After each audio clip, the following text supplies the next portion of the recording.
লন্ডনের বাঙালিদের বিভিন্ন রকমের অ্যাক্টিভিটিস এটার মধ্যে লিপিবদ্ধ করা হয়েছে। এই তৃতীয় বাংলায় মুক্তিযুদ্ধ বইটা আমি মুক্তিযুদ্ধের সময় এইখানে আমরা কি কি করেছি আমি নিজে ইনভলভ ছিলাম এগুলাতে। স্বাধীনতা যুদ্ধের সময় এখানে ছাত্র সংগ্রাম পরিষদ হলো, আমি ছাত্র সংগ্রাম পরিষদের এক্সিকিউটিভ মেম্বারও ছিলাম।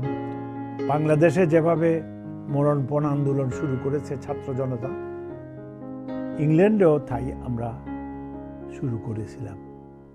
আমরা তখন লেখাপড়া সেকেন্ডারি হয়ে গেল, পড়াশোনার চাইতে আমাদের দেশ বাঁচানোর দরকার আগে।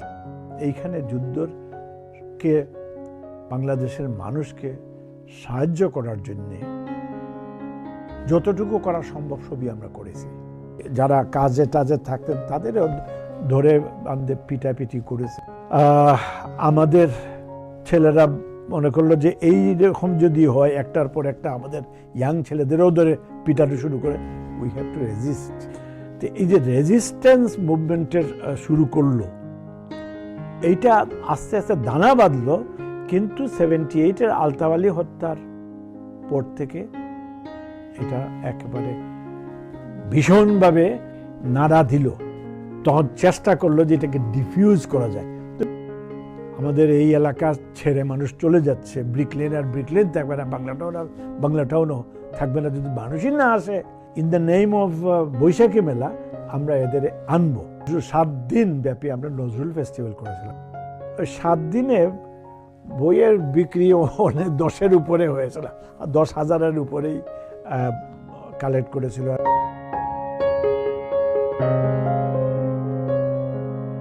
আমার নাম মাহমুদ আব্দুর রউফ, এম.এ. রউফ বলেই পরিচিত। আমার জন্মস্থান হচ্ছে হবিগঞ্জের নবীগঞ্জ থানার কসবা গ্রাম। আমার বাবা নাম হাজি মরফিকুদ্দিন, আমার মা মমতাজ বেগম। ওনাদের অগাধ ভালোবাসায় আমি মানুষ হয়েছি। আমার নানার বাড়ি হচ্ছে জগন্নাথপুর থানায় জগদীশপুর গ্রাম। ওইখান থেকে আমি আমার প্রাথমিক পড়াশোনা শুরু করেছি। তারপরে 6 পর্যন্ত এখানে পড়ে 7 উঠার সঙ্গে সঙ্গে আমি চলে গেলাম সিলেটে, এইডেড স্কুলে ভর্তি হলাম। এইডেড স্কুল থেকেই বলতে গেলে আবার বাকি মেট্রিক হলো। তারপরে আমি মদন মোহন কলেজের কমার্সের ছাত্র হিসাবে মদন মোহন কলেজে ভর্তি হলাম। কারণ তখন এমসি কলেজে কমার্সের ডিগ্রি পর্যন্ত ছিল না, এখন হয়তো হয়েছে। তো এইসব কারণেই আমি সিলেটে মদন মোহন কলেজের 66 পর্যন্ত মদন মোহন কলেজে ছিলাম। তারপরে কিন্তু আমি লন্ডনে চলে আসি লেখাপড়ার জন্য। আমি অ্যাডমিশন পেয়ে গেলাম চার্টার্ড অ্যাকাউন্টেন্সি পড়ার জন্যে। সেই অ্যাডমিশন নিয়ে আমি চলে আসলাম। পড়াশোনা লন্ডনেই যতটুকু করেছি আর কি। আমি বিলেতে আসি 1968 সালে অগাস্ট মাসে, আমার মনে আছে। এসেই খুব একটা শুরু করেছি মাত্র, অগাস্ট মাসে আসছি। অক্টোবর মাসের থেকেই শুরু হয়ে গেছে একটা, এতদিন যে থমথমে ভাব ছিল সেই থমথমে ভাবটা আন্দোলনে প্রকাশ পেয়েছে। কারণ তখন বাংলাদেশের মানুষ এই আইয়ুব খানের বিরুদ্ধে আন্দোলনে দেশেও নেমেছে, সঙ্গে সঙ্গে এইখানেও ছাত্ররা মেইনলি শুরু করে দিয়েছে। এবং অগাস্ট মাসে এই দেশে এসে অক্টোবর মাসের মধ্যেই দেখলাম যে এইখানেও একটা মস্ত বড় আন্দোলনের সৃষ্টি হয়েছে। ছাত্ররা একেবারে ক্ষেপে গিয়েছে। আমিও দেশে ছাত্র আন্দোলনে খুবই জড়িত ছিলাম।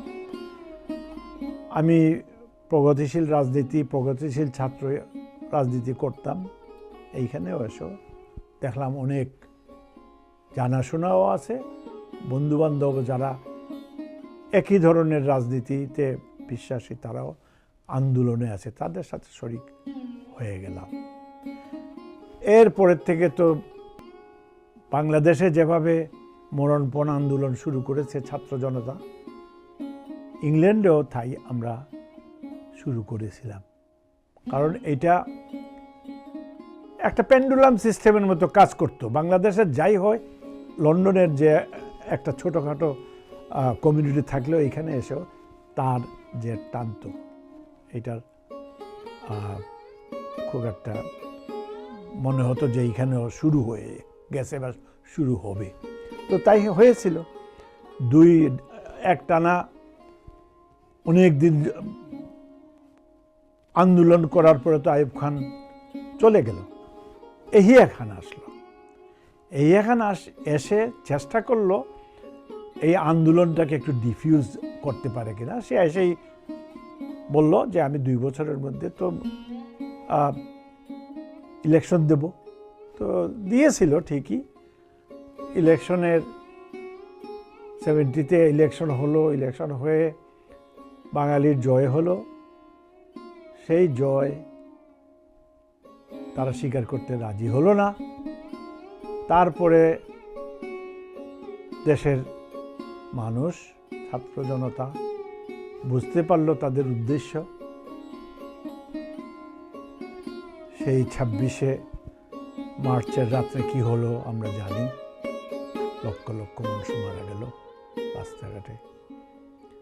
তো সেই যে আমরা তখন লেখাপড়া সেকেন্ডারি হয়ে গেল, যে আমাদের দেশের এই অবস্থার মধ্যে দেশ একটা চলে যাচ্ছে কোথায় জানি না। আমাদের এই পড়াশোনার চাইতে আমাদের দেশ বাঁচানোর দরকার আগে। কারণ দেশে খালি দেশ ছাড়া তো আত্মীয় কুটুম সবাই আছে দেশে, তাদেরও বাঁচানোর দরকার। যার ফলে এইখানেও মরণপণ আন্দোলন শুরু হয়ে গেল এবং সেটা তো চলল। স্বাধীনতা যুদ্ধের সময় এখানে ছাত্র সংগ্রাম পরিষদ হলো। আমি ছাত্র সংগ্রাম পরিষদের এক্সিকিউটিভ মেম্বারও ছিলাম তখন। যদিও আমি সবের চাইতে মনে হতো সর্বকনিষ্ঠ ছাত্র, তবুও আমার ইচ্ছা ছিল দেশের জন্য, দেশের মানুষের জন্য কাজ করা, এবং সেটা করতে কোনোদিনই পিছপা হই নাই। 9 মাস যে যুদ্ধ চললো, তারা দেশের মানুষের যুদ্ধ করেছে, মুক্তিযুদ্ধ করেছে। আমরা দুর্ভাগ্যবশত যুদ্ধে শরিক হতে পারি নাই, কিন্তু এইখানে যুদ্ধকে বাংলাদেশের মানুষকে সাহায্য করার জন্যে যতটুকু করা সম্ভব সবই আমরা করেছি। এইখানে জনমত সৃষ্টি করেছি, পাবলিক অপিনিয়নগুলোকে কীভাবে কনসেন্ট্রেট করা যায় সেটার চেষ্টা করা হয়েছে। বিভিন্ন দেশের এমবেসিকে আমাদের দেশ সম্বন্ধে, আমাদের দেশের এই যুদ্ধের কারণ সম্বন্ধে, এই সংগ্রামের কারণ সম্বন্ধে বুঝাতে আমরা সক্ষম হয়েছিলাম। যার ফলে ভিতরে এবং বাইরে সব দিকেই বস্তু বড় একটা চাপ হয়েছে। বাংলাদেশের মানুষের যুদ্ধ করে যাচ্ছে, আর আমরা এখান থেকে বিদেশে যারা ছিলাম সচেতন ছাত্র সমাজ প্লাস সাধারণ জনতার সাহায্যে এখানে জনমত সৃষ্টি করার একটা সাফল্যজনক ব্যবস্থা করতে পেরেছিলাম আমরা মনে হয়। এইখানের আন্দোলন তো এমনিতেই শুরু হয় নাই। আন্দোলন একটা সংঘবদ্ধভাবে শুরু হয়েছিল, কয়েকটা অর্গানাইজেশন হঠাৎ করে হয়ে গেল। আমাদের যেটা অর্গানাইজেশন, আমি যে অর্গানাইজেশনের সাথে কাজ করেছি সেটার নাম ছিল যুক্তরাজ্যস্থ বাংলাদেশ ছাত্র সংগ্রাম পরিষদ, ছাত্র সংগ্রাম পরিষদ। এই ছাত্র সংগ্রাম পরিষদের আহ্বায়ক ছিলেন, মেইন আহ্বায়ক ছিলেন আহমদ হোসেন মঞ্জু ভাই, আমাদের সিনিয়র, উনি মারা গেছেন। তারপরে খন্দকার মুশাররফ হোসেন, যিনি খনিজ মন্ত্রী ছিলেন বিএনপির। নজরুল ইসলাম, উনি এইখানে একজন পড়াশোনাও করতেন, ভালো ব্যবসাও করতেন, দেশের থেকে তিনি মালটা আনতেন। তারপরে আরেকজনের নাম ছিল বুলবুল মাহমুদ, 4 নম্বর, 1 2 3 4 নম্বর আহ্বায়ক। আরেকজন ছিলেন 5 নম্বরে, যদিও ওনারা আহ্বায়ক হিসেবে না হতো, তবে 5 নম্বরে শামসুদ্দিন আহমদ মানিক, জাস্টিস। এদের সাথে একসাথে কাজ করেছি। আমি এক্সিকিউটিভ মেম্বার হিসাবে এই অর্গানাইজেশনে ছিলাম। আমাদের কাজটাই ছিল বাংলাদেশের, বিশেষ করে বাংলাদেশের যে কারণে বাংলাদেশ আন্দোলন হচ্ছে সেইটাকে বহির্বিশ্বে ছড়িয়ে দেওয়া, বহির্বিশ্বের কাছে গ্রহণযোগ্য অবস্থায় ছড়িয়ে দেওয়া। আমরা প্রথম শুরু হয়েছিল চেসাম প্লেসের, ওইটা ছাত্রদের একটা হোস্টেল,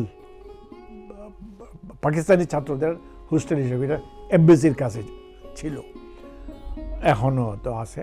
কিন্তু যখন এই ক্র্যাকডাউন হলো, সঙ্গে সঙ্গে আমাদেরও আর ওইখানে যাওয়া হতো না, কারণ এটা পাকিস্তানিরা কবজার মধ্যে রাখতো, বা পাকিস্তানি এমবেসির কবজার মধ্যে। সুতরাং আমরা বিকল্প একটা আমাদের ছিল 91 হাইবারি হিল, ফিন্সবারি N7 ফিন্সবারি পার্কের ওইখানে। আমরা ওইখানে, ওইটা বেশ আগে আমাদের মুরব্বীরা, যেমন মিনহাজউদ্দিন সাহেব, ওই ধরনের মুরব্বীরা, ওনারা পয়সা দিয়ে, যাদের পয়সা, তারাই ওইটার সম্পূর্ণ পয়সা দিয়ে ওনারা এটা কিনে রেখেছিলেন। এবং ওইটা শেষ পর্যন্ত হয়ে গেল ফেডারেশন, স্টুডেন্ট ফেডারেশন, যেটা পাকিস্তান স্টুডেন্ট ফেডারেশনের বিকল্প হয়ে গেল এইদিকে বেঙ্গল স্টুডেন্ট ফেডারেশনের নাম দিয়ে। ওইখানে বাঙালিরা আমরা 91 হাইবারি হিলেস আন্দোলনের উৎস করে দিলাম। ওইখানে আন্দোলনটা এইখান থেকেই বেশি ভাবে অর্গানাইজভাবে আমরা করতাম। সবসময় আমরা ওইখানে গিয়ে মিটিং করতাম, বিভিন্নভাবে। ছাত্র বেশ বড় ছিল বিল্ডিংটা,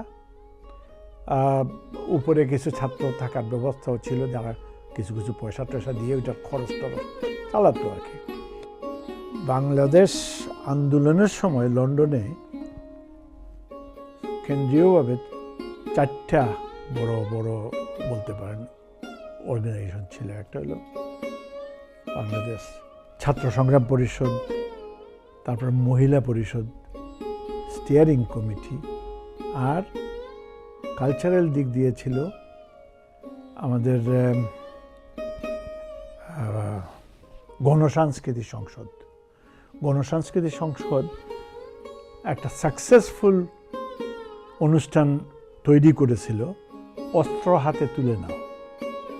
অস্ত্র হাতে তুলে নাও বলে গণসঙ্গীতের নিয়ে, টিম নিয়ে, প্লাস অ্যাবাউট লেস দেন আওয়ারের গীতিনাট্য করে, কিষানি লুঙ্গি টুঙ্গি পরে, আর কিষানির ওই রকম বাংলাদেশি কাপড় চোপড়, ড্যান্স, পুরা ড্যান্স ড্রামা নিয়ে লন্ডন, ইংল্যান্ডের বিভিন্ন জায়গায় আমরা গিয়েছি। আমিও এইটার ফাউন্ডার মেম্বার বলেন বা ফাউন্ডার পার্টিসিপেন্ট বলেন, আমি ছিলাম একেবারে খুব ক্লোজলি।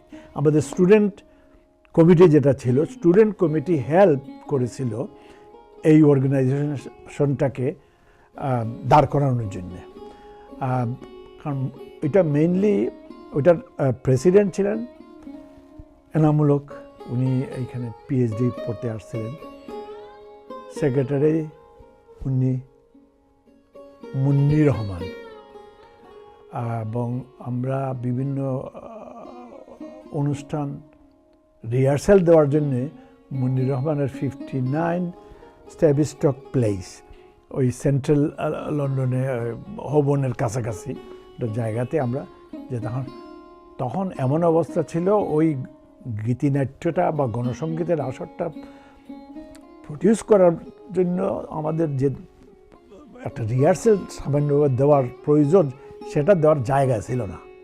কারণ তখন এখন যেরকম যে কোনো মানুষের সিটিং রুমের মধ্যে অনেক রিহার্সেল দেওয়া যায়, সেই রকম সিটিং রুমও তো কেউ ছিল না তখন। আমরা মুঠে আসছি এই দেশে, স্টুডেন্ট হিসাবে যারা আছে তারা তো ভাড়া বাড়িতে থাকি, আমরা কেউই এমন কোনো ব্যবস্থা নেই। তখন ওই মহিলার দোতলার উপরে একটা রুমের মধ্যে উনি দিতেন আমাদের আর কি, উনি নিজে আছে। এবং ওই গীতিনাট্যটা নিয়ে আমরা বিভিন্ন জায়গায়, বার্মিংহাম, ম্যানচেস্টার, লিডস, লুটন, যেখানে যেখানে বাঙালি অধ্যুষিত জায়গাগুলো আছে, এটা নিয়ে আমরা কনওয়ে হল ইয়েতে, সেন্ট্রাল লন্ডনের কনওয়ে হলে 2 দিন ব্যাপী একটা অনুষ্ঠানও করেছিলাম। ওইটার মধ্যে দেশে বিদেশের বিভিন্ন রকমের জহির রায়হান সহ ওই রকমের মানুষ এসে দেখেছেন এবং দে ওয়ার প্লিজ যে ইয়েস, ভালো জিনিস করা হয়। ওইটা এবার অক্টোবর নভেম্বরের মধ্যে, ওইটা খুব অক্টোবর নভেম্বর না, এর আগেও থেকেই অগাস্ট সেপ্টেম্বর অক্টোবর ওই রকম টাইমে খুব অ্যাক্টিভ একটা অর্গানাইজেশন হয়েছিল। এবং এই আমি স্টুডেন্ট কমিটির সাথেও খুবই কাজ করতাম, প্লাস এই গণসংস্কৃতি সংসদের সাথেও রেগুলার কাজ করেছি। আর এইগুলার মাধ্যমে আরও বড় বড় কিছু সর্বদলীয় বা মাল্টি রেশিয়াল কমিটি মিলিয়ে কি পল কনেট ওরা যেটা অর্গানাইজেশন ছিল, 8টা-9টা অর্গানাইজেশন মিলিয়ে তারা করতো। আমরা স্টুডেন্ট কমিটিও একটা মেম্বার ছিলাম, আমরা 8টার কমিটির মধ্যে। মেইনলি ওইটা ছিল এদের আপনার লোকাল মানুষদের, ইংলিশ অ্যাক্টিভিস্ট আমাদের যারা ভালো পেত বা আমাদের এই ন্যায্য যুদ্ধটাকে যারা সমর্থন দিত, যে এটা অন্যায় করছে বলে, ওদের সাথে ওরা অনেক কিছুই করেছে। কি ওমেগা 3, এই পল কনেট তো বিভিন্নভাবে আমাদের সাহায্য করতো। ক্রিকেট ক্লাব আসছে, পাকিস্তানি ক্রিকেট ক্লাব আসছে, আমরা ওইটার বিরুদ্ধে, ক্রিকেট টিম রাদার, আমরা ওইটার বিরুদ্ধে আন্দোলন করব, আমরা ডেমনস্ট্রেশন করব, তাদের ফিল্ডে নামার আগে পিছনে ডেমনস্ট্রেশন করব, লিফলেটিং করব, যাতে যারা যাচ্ছে তারা এই লিফলেটটা অন্তত পড়বে, কী কারণে আমরা তাদের বিরোধিতা করছি সেটা জানবে, এবং সেটা তারা অনেক সাহায্য করেছে। এবং পল কনেট বিভিন্নভাবে, একবার আমরা উন্সবাড়ি, বার্মিংহামের কাছে, ওইখানে আই থিঙ্ক মেয়ের 1 তারিখ, 71-এর মেয়ের 1 তারিখ ওইখানে যাবে খেলতে। আমরা এখান থেকে ছাত্র পরিষদ বললাম যে না, আমরা এইরকম দিতে দেবো না, আমরা যাব। ওইখানের লোকালরা তো তারা ডেমনস্ট্রেশন দেবে, আমরাও লন্ডন থেকে 2-3টা কোচ যতটা বুঝাই করে নিয়ে যেতে পারি যাব, এবং 2টা কোচ বুঝাই করে আমরা গিয়েছিলাম। ওইখানে 3 জন ইনচার্জ ছিলাম, আমি, শামসুদ্দিন মানিক আর খন্দকার মুশাররফ। আমরা 3 জনের উপর ভার ছিল যে এই কোচগুলোকে আমরা ফিল্ডে নিয়ে যাও। পয়সা নাই, এমন না যে পয়সা তোমাদের আমি 100 পাউন্ড দিয়ে দিলাম, কেউ দিয়ে দিল, এমন না। আমাদের যারা যাবে এত কষ্ট করে, তাদের পকেট থেকে 1 পাউন্ড 2 পাউন্ড করে হোক, যাই হোক, কোচ ভাড়াটা আমরা সংগ্রহ করতে হয়েছিল এবং করেছি, দিয়েছেও মানুষে, পকেটে উজাড় করে দিত, পকেটের ওয়েজেস প্যাকেটটা দিয়ে দিত হাত ইয়ে করে, তার সামান্য কিছু পয়সা নিজের জন্য রেখে বাকিগুলো বলতে এই নয়, আপনার দেশের জন্য কাজ করো। এই রকমেরও অনেক উদাহরণ ছিল আমাদের কাছে। বর্ণবাদী হামলার এই অধ্যায়টা আমাদের একটা ব্ল্যাক অধ্যায় আমি বলবো এই কারণেই, কারণ তখন আমরা আমাদের ইয়াং বলেন, বয়স্ক বলেন, সবাই একটা ভীতি আতঙ্কের মধ্যে দিন রাত কাটাতে হইতো। সেইটা শুরু হয়েছে, আমি আসলে আমাদের দেশের মানুষ বেশিভাবে আসলেন বা ইনফ্লাক্স হিসাবে আসলেন তো 65-63 সালে। 58-এ আরেকবার কিছুটা বাঙালি আসছিলেন 58-এ, তারপরে স্টপ হলো। 62-63 সালে আরও বড় আকারে আসলো একটা ভাউচারের ইয়েতে, বদৌলতে। ওই সময় আমি আসলাম 68-এ, এসেই দেখি এইগুলা খুব একটা আতঙ্কের সৃষ্টি করেছে। পাখিবাসী প্রথম শুরু হলো ওই 60-র শেষের দিকে। পাখিবাসী, পাকিস্তানি পাকিস্তানের খেদাও বা মারো বা তাদের উপরে অত্যাচার করেছে। রাস্তা দিয়ে যাচ্ছি, বাসের থেকে থুতু ফেলেছে আমাদের উপরেও। আমি নিজেও সেটার পেয়েছি, সেটার যে কুফলটা আমি নিজের ব্যক্তিগতভাবেও এটা আমি হয়েছে আর কি, আমার উপরেও আমিও এটার শিকার হয়েছি। কিন্তু কিছু করার নাই। তারা রাস্তাঘাটে ওই যে ন্যাশনাল ফ্রন্ট, আগে ছিল ন্যাশনাল ফ্রন্ট, এখন কি বিএনপি কি নাম, এখন তার পাল্টায়। ওই সময় ন্যাশনাল ফ্রন্ট এই নাম দিয়ে ওই বর্ণবাদীরা খুবই হামলা করতো আমাদের মানুষের উপরে। ওইখানে এই হামলার পরে 1978 আমি বলবো আমাদের জন্য একটা টার্নিং পয়েন্ট হিসাবে হয়ে দাঁড়ালো। কারণ ওই যে পাখিবাসী হোক আর যাই হোক, এরপরের থেকে আমাদের তো মেরিট ব্যাচেলার যেটাকে বলা হতো, যে মেরিট, কিন্তু তারা এখানে ব্যাচেলার হিসেবে দিনকাল কাটাচ্ছেন। 70-র দিকে ওই ওনাদের যে ছেলে পেলে আনা শুরু হলো। এই ছেলে পেলে এখানে আসার পরে, ইয়াং জেনারেশন এখানে আসার পরে, তারা কিছুদিন থাকার পরে এই দেশের হাবভাবটাও তারা বুঝতে শুরু করলো, ভাষাটাও তারা শিক্ষা শুরু করলো।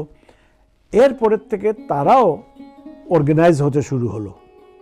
এই অর্গানাইজড ওয়েতে তারা তখন রেজিস্ট করা শুরু করলো, রুখে দাঁড়া যেটাকে বলা হয় আর কি বাংলায়। তো এই যে রেজিস্ট্যান্স মুভমেন্টের শুরু করলো, এইটা আস্তে আস্তে দানা বাঁধলো।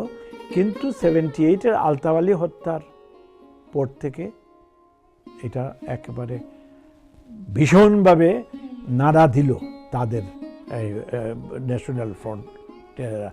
এবং যেহেতু আমাদের ছেলেপেলে কিছু হলেও তারা সংঘবদ্ধভাবে রেজিস্ট করছে, এই দেশের পুলিশও তখন এইটাকে নোটিস করতে বাধ্য হলো যে এখন তো রেজিস্ট্যান্স শুরু হয়েছে, এবং rightly they are resisting. If আমরা যদি কিছু না করি, তাহলে এটা একটা ছোটোখাটো সিভিল ওয়ারের মতো শুরু হতে পারে। এটা তারা তখন আমাদের যারা ছিলাম বিভিন্নভাবে নিয়ে, পুলিশ লেবানন স্টেট বেতারগিন পুলিশ স্টেশনে ডাকলো, লিয়াজো কমিটি বানিয়ে তারা তখন চেষ্টা করলো যে এটাকে ডিফিউজ করা যায়। তো ডিফিউজ করা যায়, আমরা যখন যাদের তারা মনে করে যে ইনফ্লুয়েন্সিয়াল আছি বাঙালির মধ্যে কিছু কিছু। তো যেহেতু আমি ওইখানে আমার অফিস আছে, অনেক ক্লায়েন্ট আছে, আমার সাথেও একটা সম্পর্ক আছে বাঙালিদের যে কোনোভাবেই হোক, আর আমি কমিউনিটি ওয়ার্কের সাথেও এমনিও ছোটোখাটোভাবেও জড়িত। তো আমরা বললাম যে তোমাদের কাজ হলো শান্তি রক্ষা করা। এই শান্তি রক্ষা যদি তোমরা না করতে পারো তাহলে তো যারা ভুক্তভোগী, যারা শিকার হচ্ছে, তারা বাধ্য হয়ে, তাদের যখন দেওয়ালের মধ্যে পিঠ ঠেকে যাবে তখন তারা বাধ্য হয়ে রেজিস্ট করতেই হবে, আসবে। তারা তখন বুঝতে পারলো ব্যাপারটা। আর ওই 78-এর একটা মাইল ফলক আমি বলবো, সবাই বলি আমরা এটাই, এই 78-এর পরে থিংস একটু পক্ষে যাওয়া শুরু হলো। বাট তবুও তারপরেও আমাদের ছেলেরা বলেন বা আমাদের ওই যারা কাজে টাজে থাকতেন তাদেরও ধরে আমাদের পিটাপিটি করেছে। নাম ওগুলো এখন মনে পড়ে না।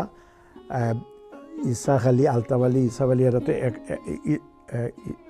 একসাথে। তারপরে স্টেপনিতে একটা ছেলেরে তার মুখ টুক ফাটিয়ে ফটো টটো দেখেছি, তার মুখ টুক কীরকম এমন মারা দিল। তো এইগুলা বেরোলো খুব ফলাও করে, আমাদের বাংলা পত্রিকাতেও বেরোচ্ছে, ইংরেজি যা আছে যে প্রগতিশীল পত্রিকা সেগুলো তো বেরোলো। তখন বোঝা গেল যে আমাদের ছেলেরা মনে করলো যে এই রকম যদি হয় একটার পর একটা আমাদের ইয়াং ছেলেদেরও ধরে পিটানো শুরু করে, we have to resist. We have to resist. আমরা যদি রেজিস্ট না করি আমরা এগোতেও পারবো না, আমরাই হয়তো মিসমার হয়ে যাবো দুদিন পরে। তো এইটা বেশ আমাদের এগিয়ে নিয়েছিল আর কি। বইমেলা তো ঠিকই আছে, বইমেলা এর পরে এর আগে নজরুল 7 দিন ব্যাপী আমরা নজরুল ফেস্টিভ্যাল করেছিলাম। নজরুল ফেস্টিভ্যাল 1987 সালে নজরুল ফেস্টিভ্যাল 7 দিন বিভিন্ন রকমের অনুষ্ঠান করেছি। এটা কিন্তু I was part of it, কিন্তু ওই ইস্ট লন্ডনের ইয়াঙ্গার জেনারেশন, তখনকার যে ইয়াঙ্গার জেনারেশন, যেমন রাজানুদ্দিন জালাল এর মতো ইয়াঙ্গার জেনারেশন, এরা খুব এগিয়ে আসলো, এটা করতে হবে। তো এইটার ব্যাপারে কিছু কিছু তখন সাহায্য করার প্রয়োজন। খালি তো অর্গানাইজেশন, খালি তো আমি কালচারাল অর্গানাইজেশন করব বা নজরুল ফেস্টিভ্যাল করব, পয়সা লাগে। বাংলাদেশ থেকে প্রায় 15-20 জন নজরুলের উপরে বিভিন্নভাবে যারা পারদর্শী, খালেদ হোসেন গান গায়, ফাতেমাতুজ জাহরা নজরুলের উপরে গান গায়, এই রকমের আরও একটা টিম আসছিল। নিপা আর কি নাম তার, ওরা আসছিল একটা ডান্স গ্রুপ নিয়ে। এবং তারপরেও বিভিন্ন রকমের আলোচনা সভা। তখনও আমাদের গফফার চৌধুরী সাহেব তো সেই দিন মারা গেলেন, আল্লাহর বান্দা। উনি তখন ইয়াঙ্গিশ ছিলেন, আমরা বেশি ইয়াং, উনি আমাদের চাইতে একটু বয়স্ক। উনিও অনেক সাহায্য করেছিলেন। তো এই গুলার থেকেই শুরু হলো উদীচী শিল্পী। এরপরের থেকে একটা গ্রুপ অফ পিপল, উদীচী শিল্পী গোষ্ঠীর, তারা এইখানে ব্রাঞ্চ করবে উদীচী। তো করলো এরা, হামিদ মোহাম্মদ, তারপরে রকিব, তারপরে বেলাল, সৈয়দ বেলাল, তারা উদ্যোগ নিল। জায়গা আর কোথায়, আমার অফিসেই, ব্রিক লেনের 68 brick lane, famous 68 brick lane হলো তাদের অফিস, তাদের মিটিংয়ের জায়গা, সবই করে দিলাম আমি। আমার আছে যখন করো, দরকার পড়ে যখন তারা আসতো। এই উদীচীর অনুষ্ঠান উদীচী 88-এ হলো, 89-এ উদীচী একটা তাদের প্রথম প্রথম সম্মেলন করবে। তো উদীচীর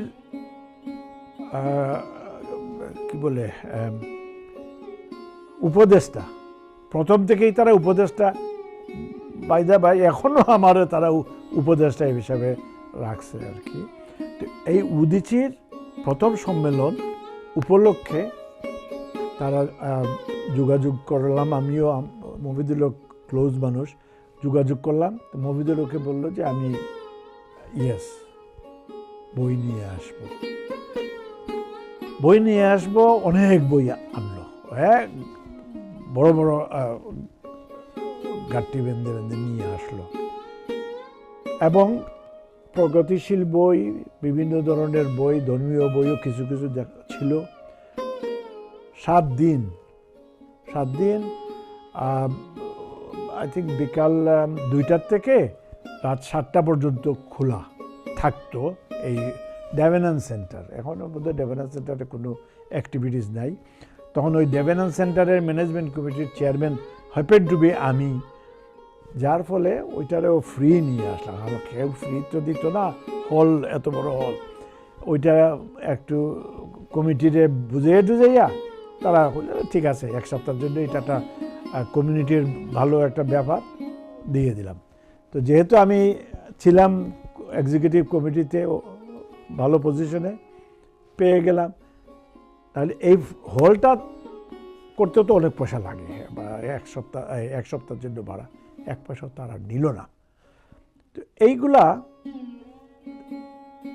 7 দিনে বইয়ের বিক্রি অনেক 10-এর উপরে হয়েছিল, 10,000-এর উপরেই কালেক্ট করেছিল। আর উনি আসছে, উনিও খুশি হয়ে গেছে। আমরা এখানে কোনো প্রফিটের কথা চিন্তাও করি নাই ওনার কাছ থেকে নেওয়ার। আমরা বলছি ঠিক আছে, উই উইল ডু ইট, আমরা কমিউনিটির স্বার্থে এটা করবো। এবং বই বিক্রি করা, বই লেখা, বই সম্বন্ধে চর্চা করা, এটা কমিউনিটির মস্ত বড় একটা ফল হবে, এখানে ফায়দা হবে। সো করেছি আমরা। তারপরে তো চলতেই থাকলো। তারপরে কালচারাল দিক দিয়ে ইস্ট লন্ডনে অনেক কিছু কালচারাল দিক দিয়ে কিন্তু অ্যাডভান্স ছিল। 1969-এ বাঙালি জাতীয় সাংস্কৃতিক সংসদ বলে একটা অর্গানাইজেশন এখানে ছিল। ওই অর্গানাইজেশনের সাথে আব্দুল মালিক মামা ডাকতাম, অনেক বয়স, আমাদের বাপের বয়সেই হবেন উনি।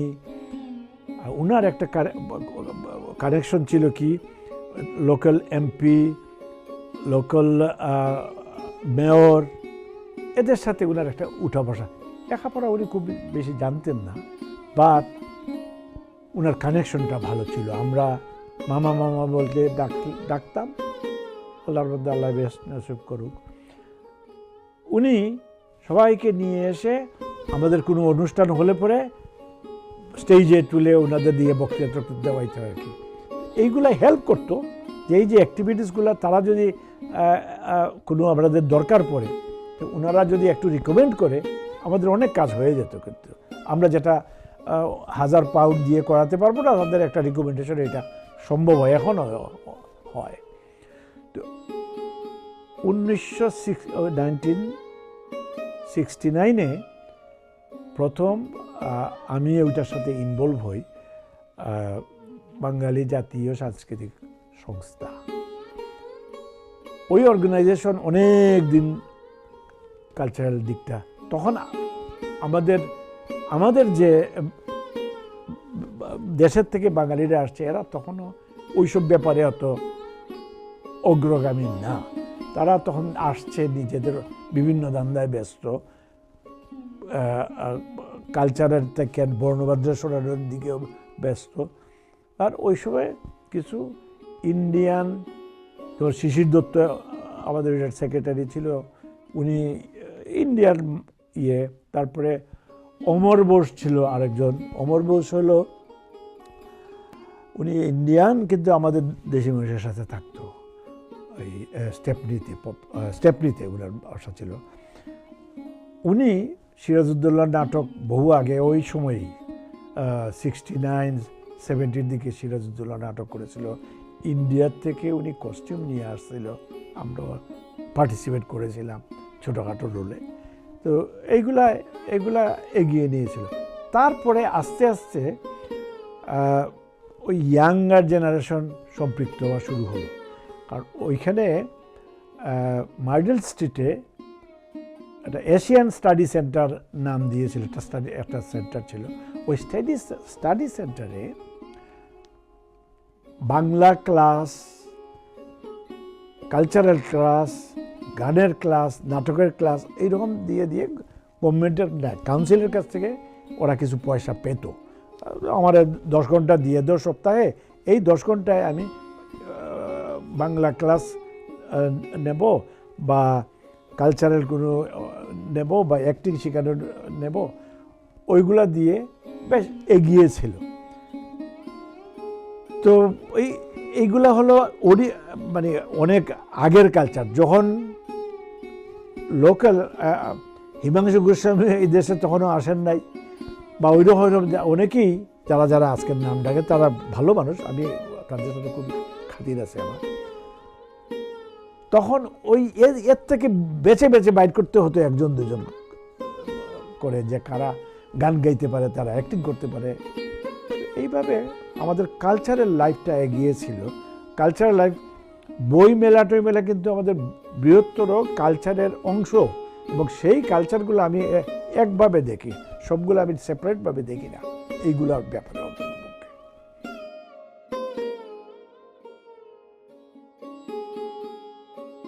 বৈশাখী মেলা এমনি তো আমরা দেশে বিদেশে সব জায়গাতে আমরা মনে করি এটা অনলি কালচার, আসলে তাই। কিন্তু যখন ব্রিক লেনে শুরু করি, ওইটা আমি অন্য একটা অ্যাঙ্গেল অ্যাড করলাম এটার সাথে এনে। 1997 সালে এটা প্রথম শুরু করি, যে ওদের বললাম যে ব্রিক লেনে তখন অনেক বিজনেস এখন যেরকম আছে, তখন খালি বাঙালি বিজনেস ছিল। এই বিজনেসগুলা সাফার করছিল তখন। তারা কীভাবে দিনের দুপুরে বাইরের থেকে আসছে মানুষ,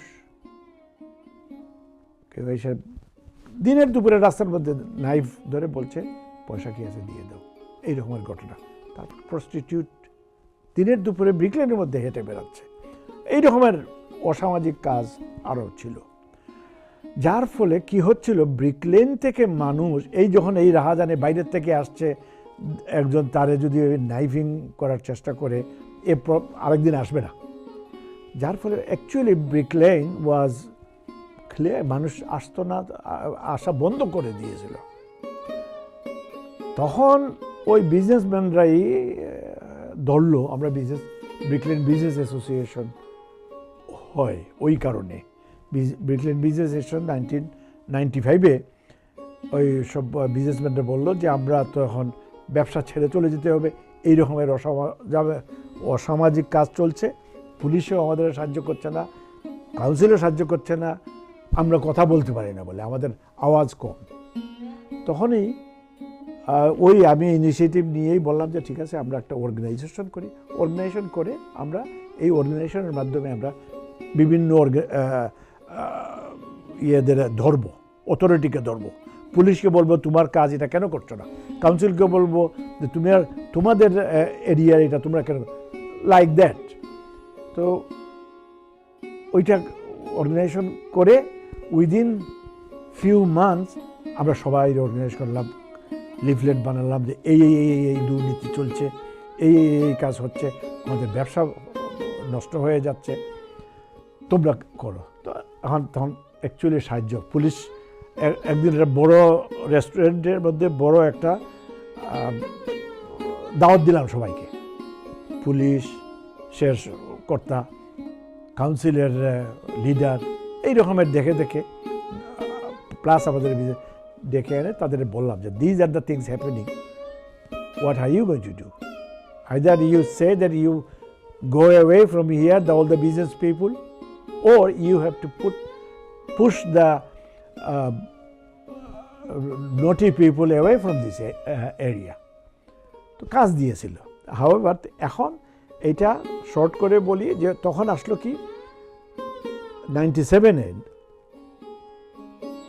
আমি তখন ওখানে একটা অর্গানাইজেশন ছিল গভর্নমেন্টের কাছে 11 বিলিয়ন রিজেনারেশনের ব্রিকলেনের এলাকাটা রিজেনারেশন করার জন্য 11.4 বিলিয়ন ধরেন 11.5 মিলিয়ন পেয়েছে রিজেনারেশন সিটি সাইড রিজেনারেশন। তো অ্যাজ এ বিজনেস লিডার আমি ওইখানে ডাইরেক্টর ওই অর্গানাইজেশনের ফ্রম দ্য বিজনেস। তারপরে বড় বড় মানুষও আছে এখানে, মাঝে ইনফ্লুয়েন্সিয়াল মানুষ আছে, কাউন্সিলররা বড় বড় এরা আছে।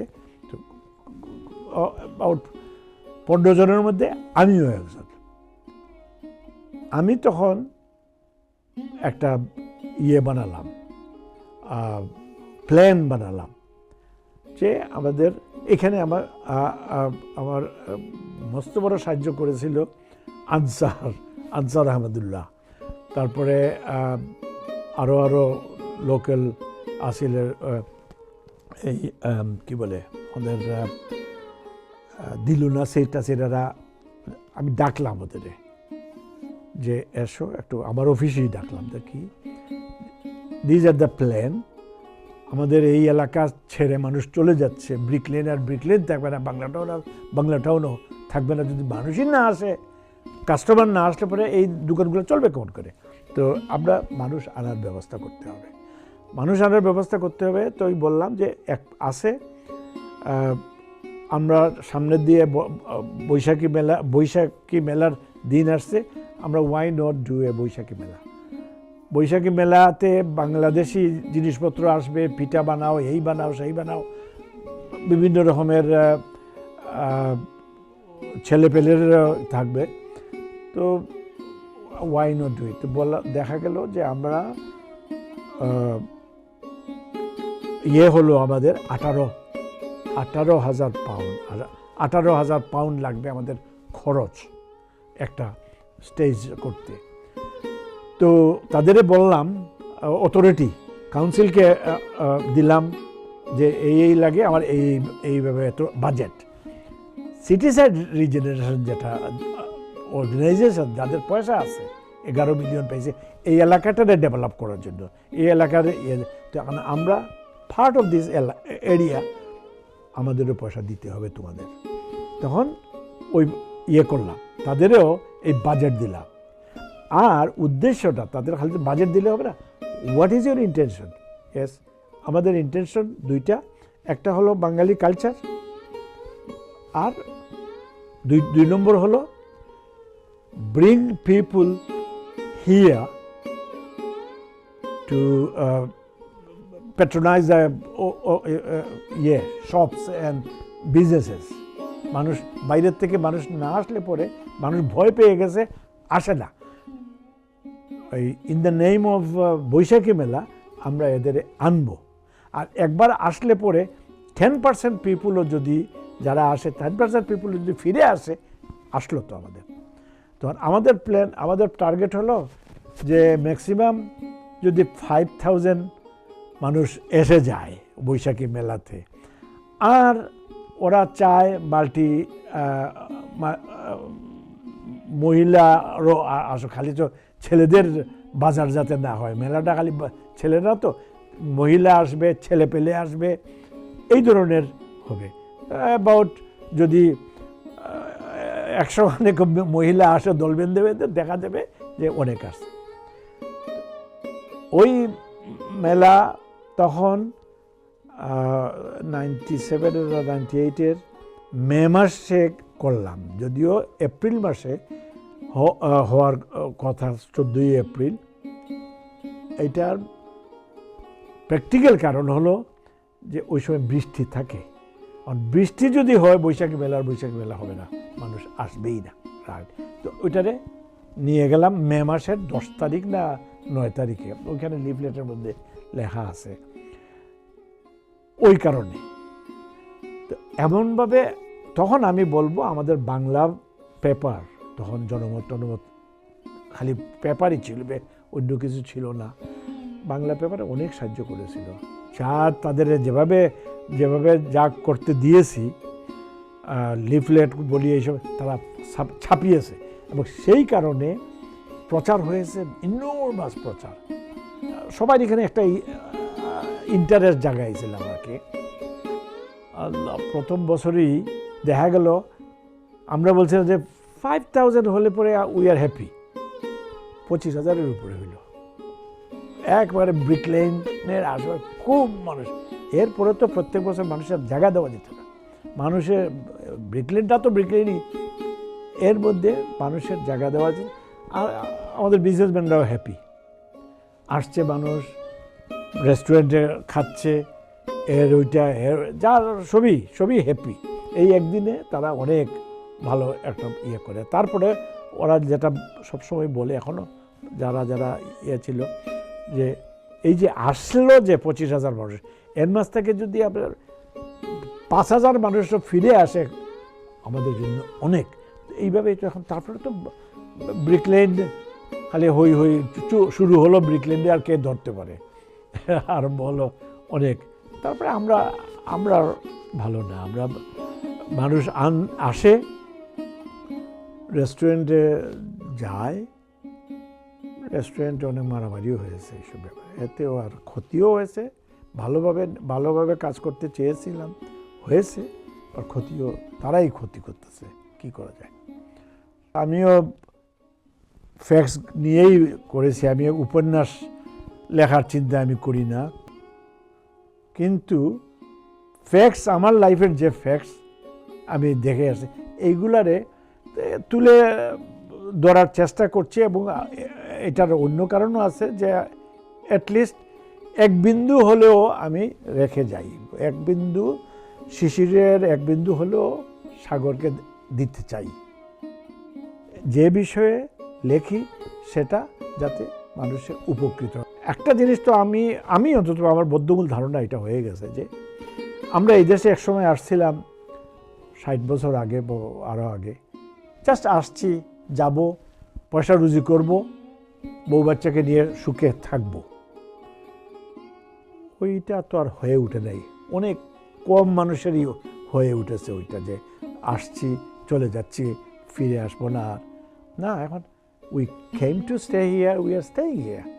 এবং সেইখানেই আমাদের চিন্তার ব্যাপার রয়ে গেছে। আমি বলি যে we came to stay here and we are staying here, and we want to stay here with dignity, with অতীতে আমরা আগিয়ে নিয়ে।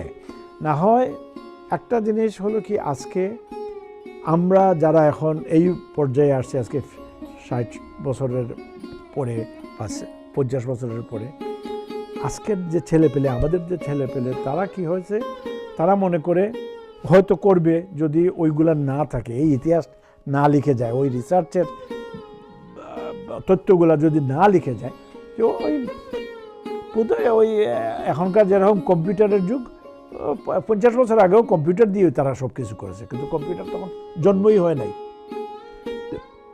এই জন্যই আপনার এই যে তথ্যবহুল বই দরকার আছে। এই জন্যই ওই ভবিষ্যৎ বংশধররা যাতে এইগুলা নিয়ে তারা বুঝতে পারে যে এখানে আসছে, আমি চেষ্টা করেছি বর্ণবাদ নিয়ে আসতে। এখনকার তো এই বর্ণবাদের অত বেশি চাপ নেই, রাস্তাঘাট ধরে পিটাচ্ছে না, রাস্তা দাঁড়িয়ে গেলে থুতু মারছে না আপনাকে। তো এরা তখন এই বই যারা একজনেও যদি পড়ে যদি করে, তখন বুঝতে পারবে যে ও আমাদের পূর্বপুরুষরা এই সংগ্রাম করেছে, এইভাবে তারা মানুষের তাড়না খেয়েও এরা করে গেছে। এবং এইগুলোকে আসবে কোথা থেকে, যদি কেউ না লিখে, কেউ যদি সেই তথ্যগুলা তুলে না ধরে, এগুলো জানবে কেমন করে? 50 বছর পরে তো বলবে যে না, ওই সবই কম্পিউটারাইজ ছিল, ওইগুলো তো টিপা দিয়েই বাইর করে ফেলেছে। নো, এখনই হয়তো অনেকেই মনে করতে পারে, আমাদের ছেলেপেলে তাই হয়তো মনে করবে যে life was the same thing. এই যে আমার ধরেন এই ব্রিক লেন, বাংলা টাউন ও ব্রিটিশ বাঙালি, ব্রিকলেন, বাংলা টাউন ও ব্রিটিশ বাঙালি, এই বইটার মধ্যে আমাদের বাঙালিদের, পূর্ব লন্ডনের বাঙালিদের বিভিন্ন রকমের অ্যাক্টিভিটিস এটার মধ্যে লিপিবদ্ধ করা হয়েছে। 1969 থেকে কিছু কিছু ছোটোখাটো তখন অ্যাক্টিভিটিস করার জন্য তখন মানুষ এই দেশে আসে নাই, মানুষ আসছে নিজের জীবিকা অর্জন করার জন্যে। তখনও কিছু কিছু সংখ্যক মানুষ কিছু কিছু করা শুরু করেছে। তারপরে আল্লাহর রহমতে আমাদের অনেক বড় ধরনের কাজ হচ্ছে। মানুষ এখন বিভিন্নভাবে রাজনীতিতে, অর্থনীতিতে বিভিন্নভাবে মানুষ ফলাও করছে এবং আমরা এই জন্য আশাবাদী। তারপরে আমার ধরেন এই তৃতীয় বাংলায় মুক্তিযুদ্ধ বইটা, আমি মুক্তিযুদ্ধের সময় এইখানে আমরা কি কি করেছি, আমি নিজে ইনভলভ ছিলাম এগুলাতে।